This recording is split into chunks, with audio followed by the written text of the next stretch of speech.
Radio Espace, Espace TV, les grandes gueules, la prolongation. Mesdames et messieurs, encore ensemble pour une demi-heure, vous aider à mieux comprendre l'actualité, évidemment, avec notre invité ce matin, Jacques Lewaledou. Nous continuons le débat avec Monsieur Kaba. Monsieur Kaba, nous étions donc en train de parler dans la seconde partie tout à l'heure de ce que vous apportez de nouveau pour corriger un tout petit peu le libéralisme, puisque vous dites il était désuet à vos yeux.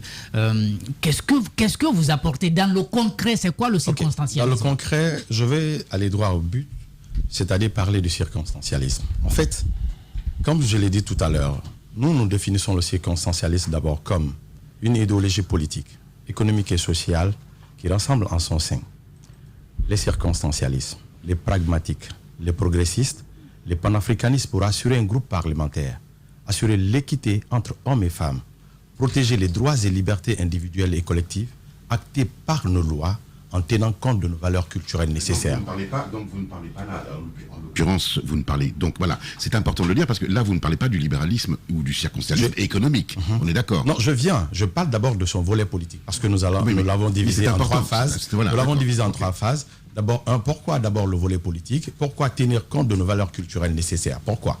Parce que quand vous regardez ce que, par exemple, le président Sékou Touré disait, il dit que la civilisation est un ensemble structuré de relations socio-économiques. Elle est la manière de se comporter, de créer le savoir-faire. Mais c'est un peu bizarre. Et de le faire savoir. Non, mais laissez-moi parler. Excuse-moi. Non, juste. Pourquoi? Excuse-moi, juste. Non, je veux faire comprendre qu'il n'y a pas une civilisation meilleure à une autre civilisation. On est d'accord. On est d'accord. Non, pas vous êtes d'accord. Vous savez, il y a des personnes qui nous écoutent. Ce qui est important. Non, mais oui. Maintenant, non, il n'y avait pas plus anti-libéral, excuse-moi, et anti-circonstancialiste, comme tu dis, que le président. Ah, mais c'est Touré. Je n'ai pas dit qu'il était libéral, circonstancialiste. Ce qui est très curieux. Je n'ai pas dit. Écoutez très bien. Je l'ai dit. Ce qu'il a dit par rapport à la civilisation. Je te laisse finir après. Vas-y. Ce qui est très curieux, c'est que tu prennes comme modèle le président Ahmed Sékou Touré. Non, je ne l'ai pas dit que je prenais comme modèle. Tu le cites ou que tu le mêles à la discussion sur le libéralisme, parce qu'il n'y avait pas plus anti-libéral, justement, que lui. Premièrement. Deuxièmement, tu sais que le libéralisme vient de l'Antiquité et surtout du médiéval. Donc, ce qui est encore plus curieux, à mes yeux, c'est que tu me parles de panafricanisme, puisque le panafricanisme, c'est adoptons nos valeurs et nos cultures, donc nos référentiels africains, et tu te réfères à une doctrine qui vient de l'Antiquité et du médiéval, qui est purement une doctrine européenne. Il y a cette antinomie là chez toi qui m'interpelle ce matin. Ce que j'ai envie de dire, je vous ai dit tout à l'heure là, quand vous parlez d'abord du capitalisme qui est né au XIVe siècle, le capitalisme, avec tout ce que le capitalisme a connu comme difficulté, c'est là qu'est né le libéralisme. Vous comprenez? Oui, bien sûr. Ce n'est pas parce que tel existait que tel ne doit pas exister. Maintenant, c'est les intellectuels maintenant à eux de réfléchir et proposer maintenant de nouvelles alternatives qui puissent être en adéquation avec nos réalités. C'est ainsi que j'ai parlé du circonstancialisme. D'accord. Et parlant maintenant de la civilisation, je n'ai pas dit que le circonstancialisme était inspiré de Sékou Touré. Non, j'ai dit un peu sa vision de la civilisation. Ainsi maintenant, par rapport un peu sur l'aspect économique, nous disons maintenant que c'est la synthèse du socialisme primaire, du libéralisme hybride, caractérisé par un interventionnisme étatique dans un cadre de partenariat public et privé dans lequel l'État a les moyens de production, mais sans en empêcher les initiatives privées. C'est-à-dire un partenariat public et privé engagé avec les individus dans les actions. Regardez par exemple en France, quand vous prenez aujourd'hui toutes les sociétés qu'il y a, même Bolloré, parce qu'en finance publique, il y a ce qu'on appelle parfois les contrats secrets. Vous ne pouvez pas comprendre. Bolloré existe par exemple ici, mais est-ce que vous savez qu'il y a parfois la part de l'État, mais vous ne voulez pas ça. Mais le libéralisme, dans le partenariat public, tu sais ce que c'est que le libéralisme. Attends. Non, mais c'est important. Non, mais Antoine, c'est important. Antoine, c'est important.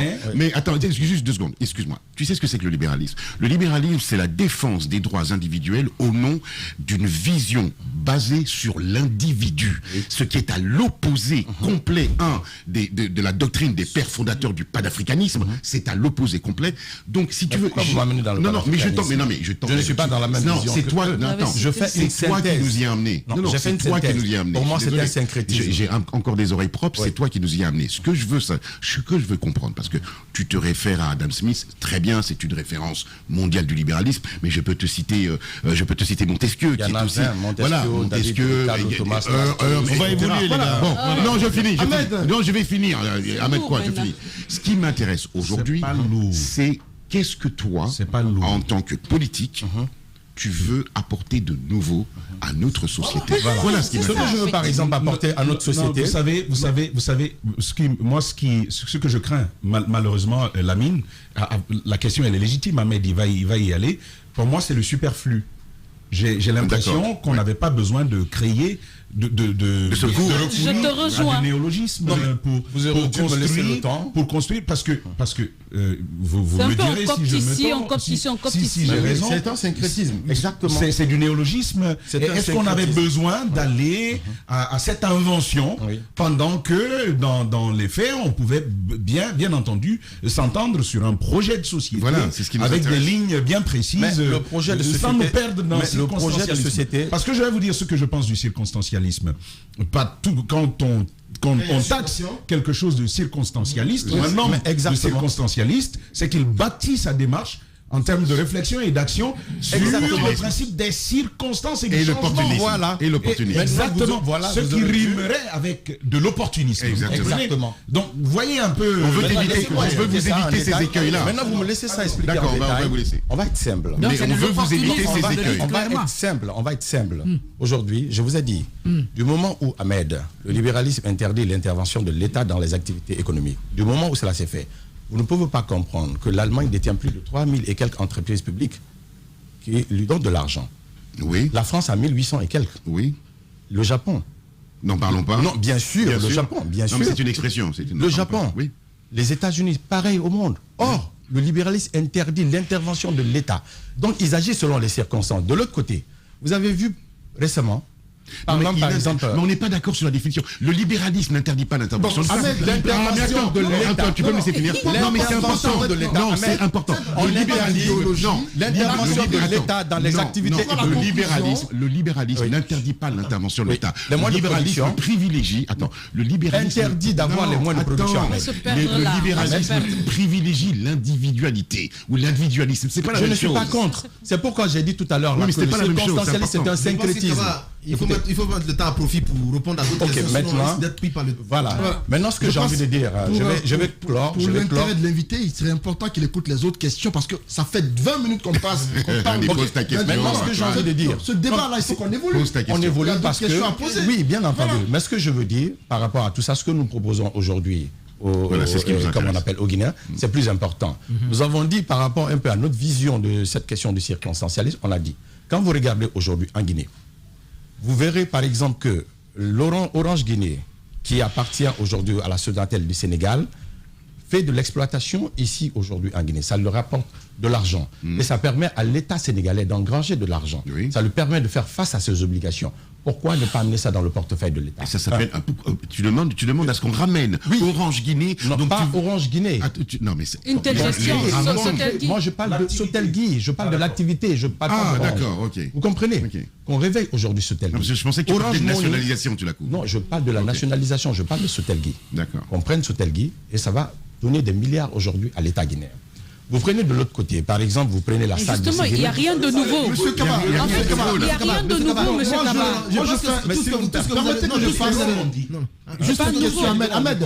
Est-ce que les libéraux ont dit c'est grâce aux libéraux que la SAG est aujourd'hui dans le portefeuille des activités privées? Monsieur Kaba, moi je vous dis clairement une chose. Depuis longtemps, c'est vrai, c'est important d'expliquer votre nouvelle conception, votre nouvelle idéologie. Non, mais il n'y a même pas de... Attendez, le circonstancialisme sur lequel jusque-là, il n'y a pas de compréhension, je constate qu'il y a une confusion totale.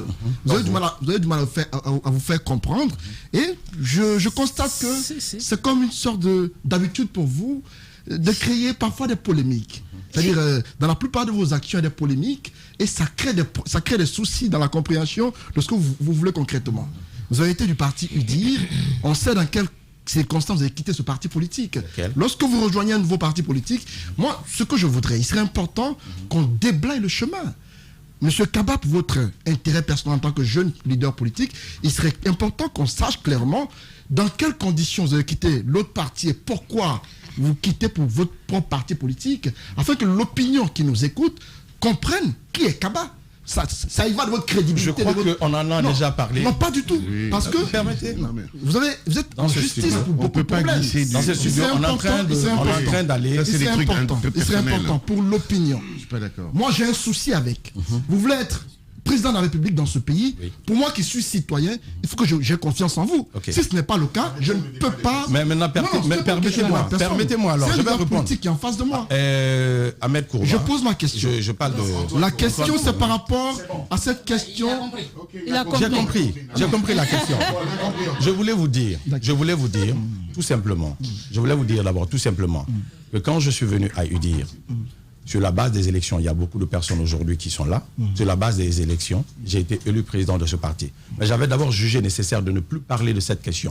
Parce que chaque fois, on répète... Moi, je parle de la question judiciaire. Ce serait important écoutez très bien. Antoine, qu'on la résolve. Antoine, comment est-ce que ça aboutit, cette question judiciaire? Permets-moi, quelqu'un qu'on accuse d'avoir détourné, de l'argent dans un parti. On fait plus de 2 ans, il n'est pas mis en cause. Arrêtons ce débat de personnes. Moi, ce que je veux dire, tournons cette question.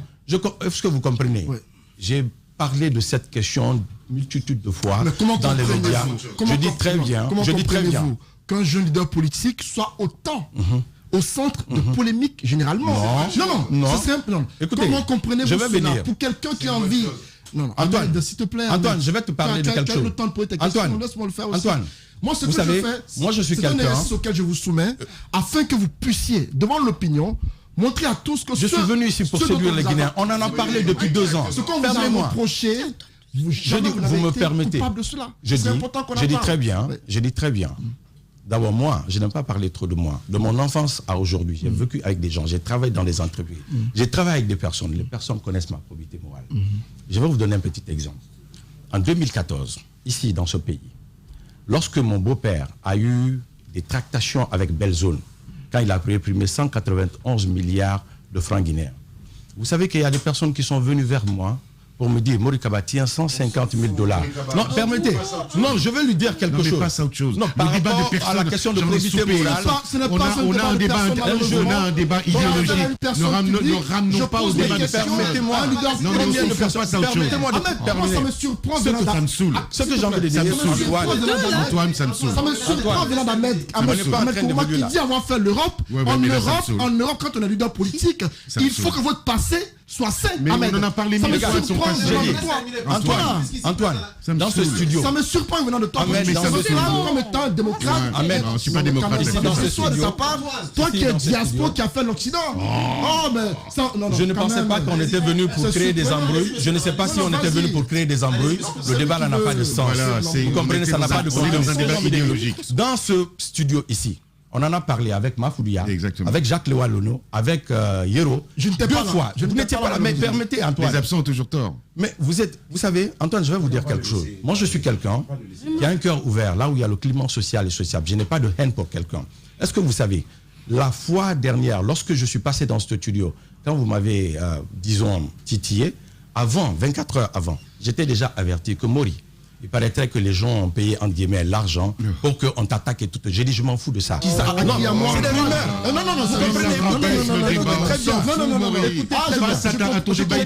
Non, c'est J'ai dit, je m'en fous. J'ai reçu peut-être beaucoup d'argent pour vous attaquer, il n'y a pas de problème. Écoute-moi très bien. Est-ce que tu comprends ce que je dis? J'ai dit, je suis je m'en fous de ce que les gens disent. Très libre dans mes opinions. Est-ce que vous avez pas le maçonner ici? Je dis ce que je pense. Dites clairement que j'ai reçu de l'argent pour vous attaquer. Je m'en fous de cela. Moi, je pose mes questions telles que je les pense. Ce que j'ai dit ce matin, c'est une question assez simple. Monsieur Kaba, vous avez été en justice avec un parti politique pour une affaire d'escroquerie. Est-ce que ça a été réglé? C'est ce que je veux savoir. C'est ce que je t'ai dit. C'est aussi simple que ça. J'ai dit, vous me laissez parler. Je dis, on a été en justice. D'abord, il y a eu faux et usage de faux. On a porté plainte au nom de quelqu'un. C'est de la fausseté pure et simple. Vous comprenez, on a manipulé les gens contre moi. Mais j'ai dit, celui qui veut aller loin, ne prête pas attention aux multitudes de cailloux qu'on jette sur toi. Sinon, tu ne vas pas arriver à destination. Et il ménage sa monture. Vous comprenez? Moi, ce sont des choses que je ne calcule pas. C'est pourquoi je vous ai dit tout à l'heure, malgré tout ce qu'on a dit, par exemple, à Antoine, toi et moi, on parle.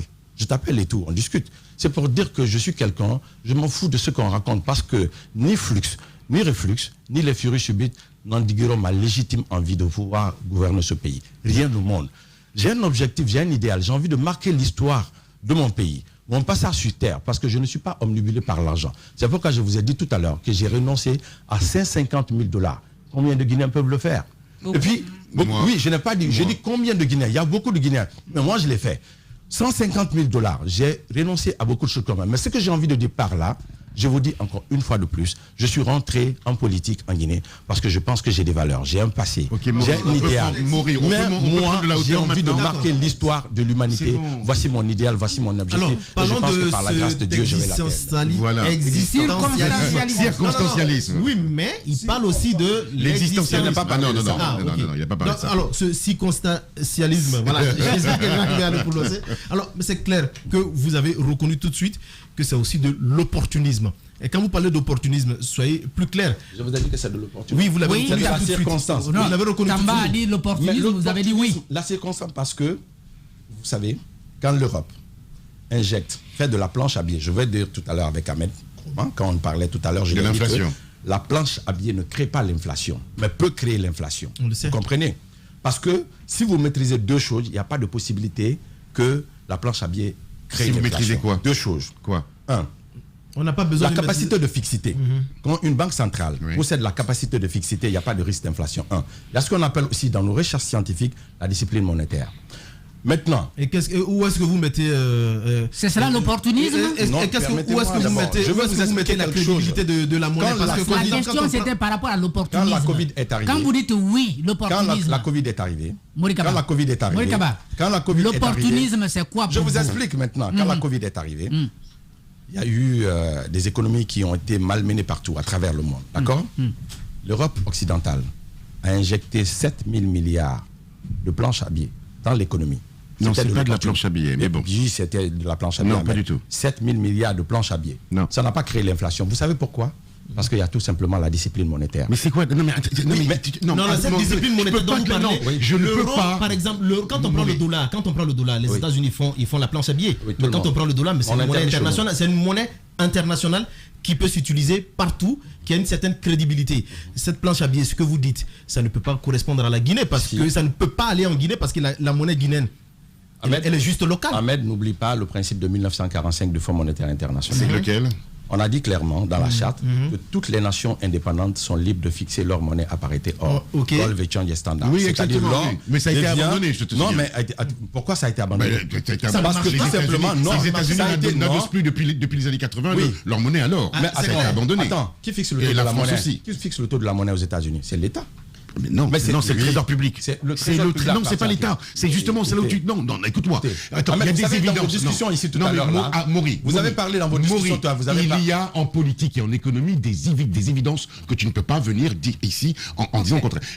Attends, moi je suis un scientifique. Je suis dans la recherche scientifique. Si je vais dans la recherche scientifique, tu devrais être précis. Justement, parce que la science, c'est la précision. Je t'affirme ici que celui qui met le taux directeur du dollar, donc de la monnaie américaine, c'est le trésor public américain qui est complètement indépendant de la Maison Blanche. Voilà, c'est une évidence. C'est ce qu'on vous fait croire. Ah non, mais non, parce qu'en science, je vais te dire également, Ahmed, à l'école, il y a ce qu'on applique à l'école, il y a ce qu'il faut comprendre. Voici un peu le problème de l'Afrique. C'est pourquoi j'ai dit que l'Afrique dort, ses intellectuels sont dans le coma. Pourquoi? Ah bon? Oui, bien entendu, parce qu'on n'est pas capable, on a développé chez nous la faculté de... Et toi, tu es la lumière par laquelle on va y arriver. Je suis en train de me réveiller certainement. Ce que j'ai envie de dire, tout simplement, il faudrait analyser les choses. Faire une analyse comparative et synthèse, c'est en fonction de cela qu'on peut situer les nouvelles données qui puissent prendre en compte les besoins des Guinéens.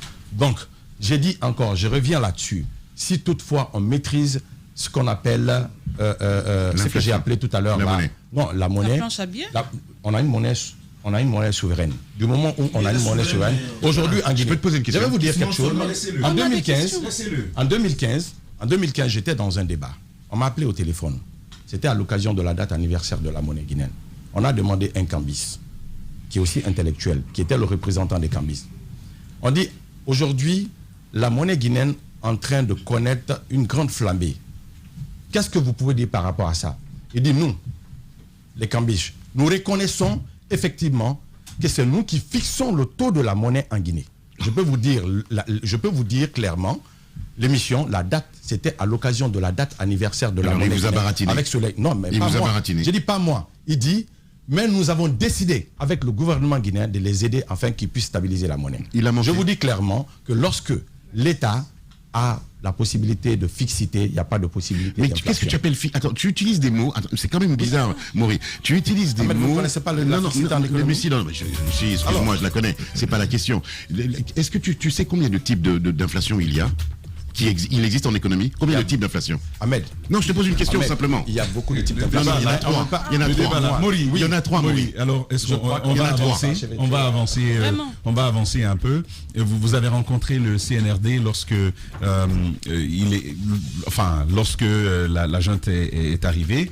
Vous avez, comme tous les autres, vous avez adressé vos suggestions, vos recommandations à ceux-là. Et puis, il y a quand même une phrase qui a retenu notre attention, c'est quand vous dites au colonel Doumbouya, soyez le Kadhafi de la Guinée.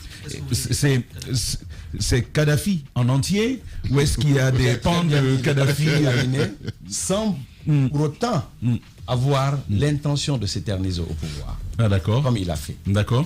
Mais Kadhafi, ce n'était pas que c'est de s'éterniser. Oui. C'était des guerres fratricides à l'intérieur de la société libyenne aussi, Kadhafi. Tout dirigeant a des côtés positifs et négatifs. Moi, j'ai fait la Libye. C'est pourquoi on veut que vous les expliquiez concrètement. J'ai vu Ahmed dire tout à l'heure là que la Guinée doit prendre l'exemple sur le Rwanda. J'ai été au Rwanda par exemple 3 fois. C'est un pays, certes, dans la capitale, il y a des trucs. Mais est-ce que vous savez que le Rwanda fait partie des 20 pays les plus pauvres de la planète jusqu'ici? Non. Oui. Non. Allez-y voir, vous allez contacter, vous allez me dire le contraire. Je vous dis faux. Vous allez voir tout à l'heure. Tu affirmes des choses ce matin. Je ne dis pas pour dire. Vous allez taper tout à l'heure. Le Rwanda le Rwanda est cité. Alors, à l'inverse, le Rwanda est cité comme l'un des deux ou troisième pays les mieux gérés au monde. Ahmed, je ne parle pas de la gestion. Non, mais je vous ai dit. Oui, mais c'est facile de jeter le corps. Il faut faire la différence. Allez-y tout à l'heure la taper sur Google et puis oui, d'accord, bien. Mais moi je parle de Kadhafi. Mon référentiel c'est on va essayer d'évoluer. Allez-y. On va essayer d'évoluer, pardon. Quand vous prenez Kadhafi, moi j'étais en Libye. J'ai vu des choses extraordinaires. D'abord, lors du sommet Europe-Afrique de la jeunesse et des chefs d'État à Lisbonne, à l'issue de cela, Kadhafi a repéré des gens. Moi, j'ai coordonné, par exemple, un projet de lutte contre l'immigration clandestine. C'était au Niger, en Mauritanie. Quand vous voulez le comparer à Kadhafi, c'est Kadhafi, celui qui a développé la Libye, c'est bien oui, sûr que vous développer la... voilà, non, ce développement-là, je peux parler des bases. Par exemple, Doumbouya n'est pas là pour faire 10 ans, etc. Non. Il est là pour un temps précis.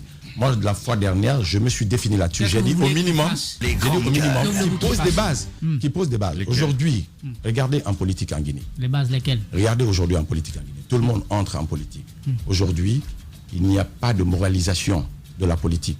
Quand vous prenez aujourd'hui les personnes, peut-être certainement qui ont fait mal à ce pays, moi je ne citerai pas de personnes, mais en audit, il y a des actions. Concrètement, qu'est-ce que Doumbouya fait dans ce sens, avec le peu de temps qu'il a? J'ai dit qu'il n'a qu'à poser des bases. Quand Kadhafi venait, mais alors laissez-moi parler concrètement. Quand Kadhafi venait au pouvoir,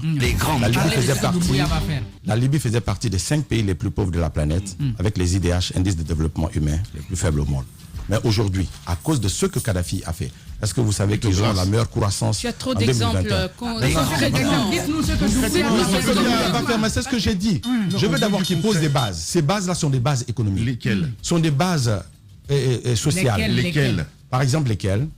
Aujourd'hui, s'il veut vraiment progresser, la Guinée est un pays minier. Prenez aujourd'hui un excellent fiscaliste qui connaît bien la fiscalité minière, vous le mettez à la tête, par exemple, du ministère du Budget. En fonction de cela, il peut engranger parce que la Guinée va défendre ses intérêts de façon résolue. Quand c'est comme ça, sur l'agriculture. Oui, mais je viens. Vous ne m'avez pas vous dites quelles sont les bases. Le fait c'est que vous tournez assez. Quand il y a l'argent, engrangé au niveau des mines, quand il y a l'argent engrangé au niveau des mines, ça va permettre à l'État de s'engager dans l'agriculture. Attention. Mais je n'ai pas dit qu'il y a des mines. Pourquoi vous voulez que je dise ce que vous voulez? J'ai dit ce que je veux. J'ai parlé d'abord des mines. Avant de parler des mines, moi je me suis directement perdu avec vous parce qu'on était sur la moralisation et on était dans la politique. Tout d'un coup, vous allez dans le secteur minier. C'est parce que vous m'avez pris d'un coup. Non, personne ne vous a interrompu. Vous êtes allé seul. Non. J'ai dit les bases. J'ai dit en économie. Aujourd'hui, si on veut une économie solide, aujourd'hui la Guinée est un pays minier. Prenez un grand fiscaliste qui maîtrise bien l'économie et qui maîtrise bien la fiscalité minière. Vous mettez à la tête du budget. En fonction de cela, on va avoir de l'argent. Parce que pour réaliser toute politique au monde, il faut avoir les moyens pour les faire. Bien. Je l'ai dit par exemple, prenons le budget. Il y a quelque chose que nous avons développé qu'on appelle le principe du triangle. C'est à travers des recherches. Vous prenez les impôts. Vous savez que les agents des impôts qui vont sur le terrain, ils prennent 30% du montant, ils mettent dans leur poche, 30% du montant est versé au trésor public, 30% du montant est abandonné dans les mains du créancier, ce qui fait perdre à l'État 70%. 70%. L'État mobilise 1 milliard.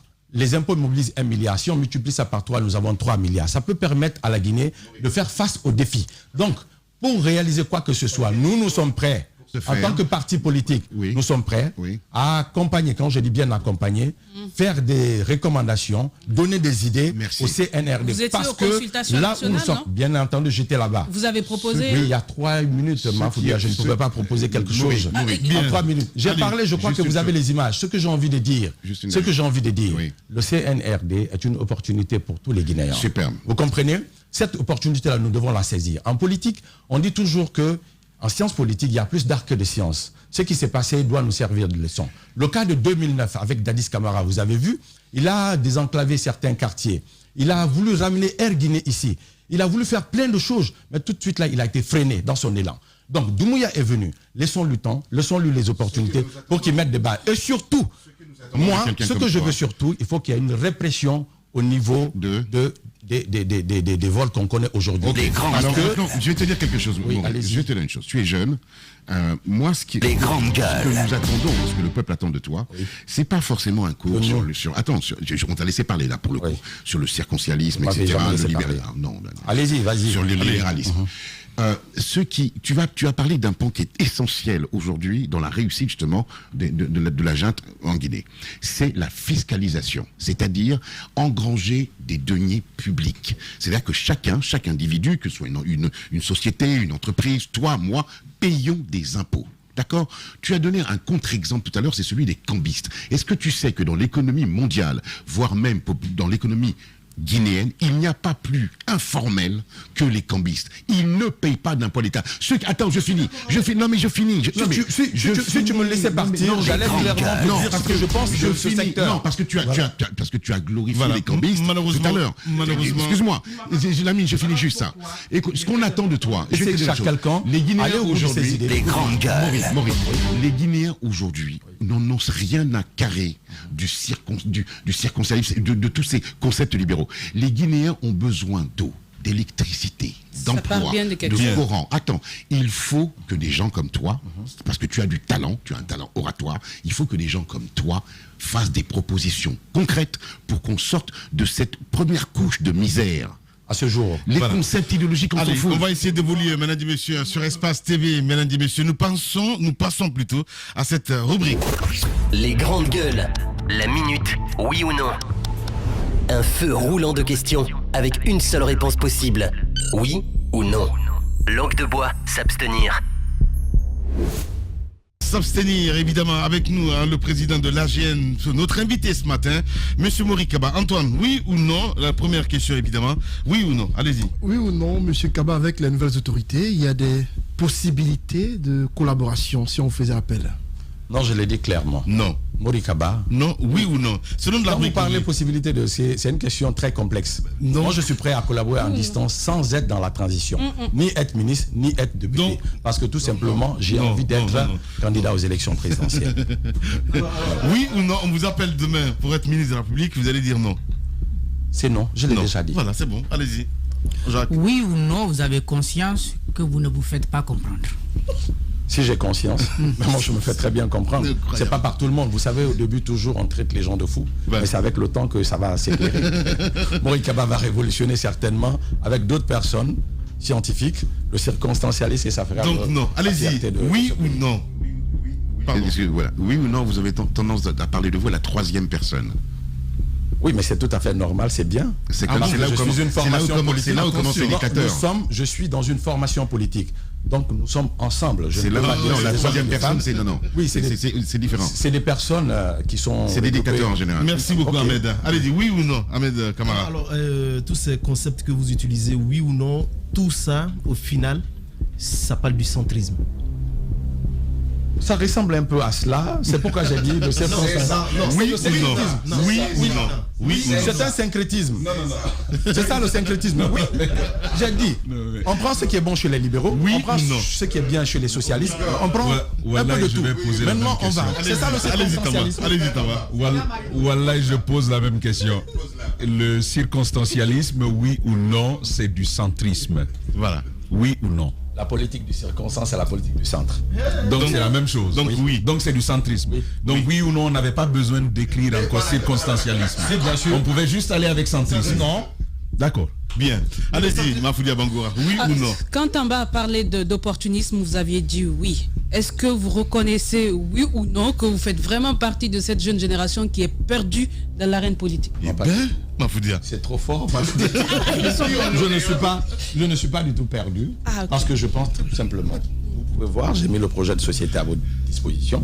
Vous pouvez regarder. Il n'y a pas un seul parti politique aujourd'hui en Guinée qui propose la moitié de ce qu'on propose. Techniquement parlant. En fait, c'était un oui ou non. Mais sincèrement, Maf, j'aime la question de Maf qu'elle vient de poser. C'est une femme. Parce que vous savez, en vous écoutant, on sent que vous lisez beaucoup. Mais il y a un gros risque au grand lecteur. C'est le risque lié à la gloutonnerie livresque. Vous lisez beaucoup, mais vous n'avez pas toujours le temps de filtrer toutes les lectures et de sortir des choses plus précises qui permettent d'apporter des réponses tout de suite aux questions qui sont posées. Ce n'est pas un défaut en soi, c'est une grande qualité, mais ce que moi je veux dire, c'est vous encourager à peaufiner davantage les concepts, à les finaliser avant de les publier. C'est l'impression que j'en ai. C'est une suggestion, évidemment. Tamba Zakari, Milimono, mesdames et messieurs. Les grandes gueules sur Radio Espace, on passe à cette autre rubrique. Les grandes gueules. Le jeu des photos, une perception, une idée, un mot, pour définir un leader d'opinion, une personnalité politique guinéenne. Avec lui, on va essayer de proposer des personnalités. Vous allez nous dire en toute sincérité ce que vous pensez de ces personnes. Mon cher Antoine Kourouma. Alpha Condé. Alpha Condé, c'est un président de la République qui est arrivé avec beaucoup d'espoir. Mais à la fin, ça s'est soldé par une déception. Parce que les attentes étaient aussi. Jacques. Bouna Kouyaté. Bouna Kouyaté. Oui. Konaté ou bien Konaté. Bouya Konaté. C'est pas Bouya Konaté. Oui, ancien compagnon, président du parti actuel. Allez-y, Ahmed. J'ai plus de questions. Okay. On sait qu'il lit beaucoup. Merci beaucoup. Non, pas du tout. Bon, en fait, c'est tout à fait normal le truc, mais en dehors de ce studio, je voudrais surtout avoir des débats individuels avec vous. Là, et certainement, on va pas quitter le sens de la rubrique. Badra Koné. Badra Koné, un gentil gars, mon petit frère d'ailleurs, parce que ma mère m'a dit que quelqu'un qui te fait du bien sans être obligé de le faire, vous resterez devoir à cette personne pour le reste de votre vie. Quand chez moi a brûlé, Badra est venu, il m'a proposé d'acheter tout ce qui était dans mon salon, mais j'avais renoncé tout simplement, mais j'ai été marqué à vie. Ouais. Voilà. Oye Guilavogui, pas le ministre, hein, le jeune qui est du parti. Le jeune, le jeune Oye, un petit frère. Quelqu'un que j'aime bien, il va évoluer dans le temps et dans l'espace et je sais qu'il va apporter beaucoup de choses. Allez-y, Mafoudia. Moussa Dadis Camara. Oui, Moussa Dadis Camara, c'est quelqu'un que j'ai connu quand il est arrivé. Je l'ai rencontré et puis surtout, il m'a dit quelque chose qui m'a beaucoup épaté. Il a dit, Maury, je jure sur la tête de mes enfants, je jure sur l'honneur, je suis entre l'enclume et le marteau. Mais crois-moi, le moment viendra, je ne vais jamais me présenter aux élections. Ça, j'attendais quand même de lui, mais certainement, je ne l'ai pas vu au bout de l'action pour savoir si... Vous avez en commun les grandes idéologies. Siaka Barry. Ah oui, Siaka Barry, c'est un ami d'enfance. Lui, je l'ai connu depuis 1987. On a évolué ensemble. Nous sommes extrêmement intimes. Au-delà de cette intimité amicale, nous sommes même une famille. Bien. Allez, cette caméra vous appartient, mon cher Kaba. Évidemment, vous allez vous adresser à vos militants qui nous regardent à la télévision et qui nous écoutent aussi à la radio. Chers compatriotes, permettez-moi de m'adresser au nom du parti L'Avenir d'une Nouvelle AGN en 3 phases. 1. Je voudrais m'adresser particulièrement au président, le colonel Mamadi Doumbouya. À l'occasion au Palais du Peuple, Je l'ai dit, qu'il n'entrera dans l'honneur que par la porte de ses actions. Comme mon grand frère Ernest Dupuis a dit, le passé lui pardonne, le présent l'observe et l'avenir le jugera. À lui de se verter davantage d'honnêteté, agir dans toute la plénitude de la vérité, faire en sorte qu'il puisse aujourd'hui rassembler les Guinéens. Aujourd'hui, il dégage un espoir. Cet espoir, nous la connaissons, nous la vivons. Aujourd'hui, c'est un fait. Il cède à la réalité. Donc le colonel Mamadi Doumbouya, les membres du CNRD, je vous souhaite plein succès, mais je demande aujourd'hui aussi à la population guinéenne, engagez-vous avec eux, les accompagner, parce que s'ils gagnent, la Guinée aura gagné. S'ils perdent, nous aurons tous perdu. Deuxièmement, je voudrais dire aujourd'hui aux militants et sympathisants, toutes les personnes aujourd'hui qui ont un regard sur Mori Kaba, depuis plus de 2 ans, vous savez, j'avais été victime d'une manipulation mentale. Cela a créé des replis, cela a créé de la méfiance vis-à-vis de moi. Je vous dis, j'ai un passé, j'ai vécu avec des personnes, j'ai vécu dans des milieux, ici en Guinée, en dehors de la Guinée. Je ne fais pas étalage de ma probité, mais je sais que ce qu'un homme est parle plus fort que ce qu'il dit, comme l'a dit Al-Carnegie. Et enfin, je voudrais interpeller la jeunesse, qu'aujourd'hui vous êtes battus pour qu'il règne aujourd'hui une Guinée meilleure. Sur l'ensemble de 245 857 km², il n'y a pas de Guinéen plus supérieur qu'un autre. Mettons la Guinée au-dessus de tout. C'est pourquoi nous avons le slogan « La Guinée d'abord ». Donc à l'occasion, j'invite tout un chacun à venir regarder notre projet de société au sein du parti L'Avenir d'une Guinée Nouvelle. Et si vous voyez que ce projet est meilleur et utile pour la Guinée, engagez-vous. Mais Mori Kaba a un idéal. Je ne veux pas d'argent, l'avenir va dire, je veux marquer l'histoire de la Guinée, de l'Afrique, mais aussi de l'humanité. Et je compte sur les uns et les autres. Parce qu'on dit, ajouter le miel au miel, ce n'est pas pour qu'il devienne beaucoup, mais c'est pour que, pas plutôt qu'il devienne sucré, mais plutôt beaucoup. Avec les apports des uns et des autres, je pense tout simplement que l'idéal que je veux atteindre pour la Guinée, nous allons l'atteindre ensemble. Donc je vous remercie et très prochainement. Merci beaucoup, Mori Kaba, qui était notre invité ce matin, mesdames et messieurs. C'est comme ça, on se quitte au compte de cette émission. Demain, c'est Ambazakari Minimono que vous allez retrouver pour conduire donc cette émission. Grand merci à la régie, à Kabine Kondé, à Mafata Sano, à toutes les équipes en région, évidemment, à Malisila Poutine, Alassane Diallo, l'homme de nuit, Papoutou, Alassane Diallo. Merci à notre ami Amadou Sow qui a réalisé cette émission ici à la radio. Prenez soin de vous. Dans un instant sur Espace TV, si vous nous regardez la nuit, les infos avec l'équipe de la rédaction, évidemment, le 19h45, sinon à midi un peu plus tard, si vous êtes en direct à la radio, les infos, le bulletin avec l'équipe d'Antoine Kourouma. Prenez soin de vous. À lundi, au revoir.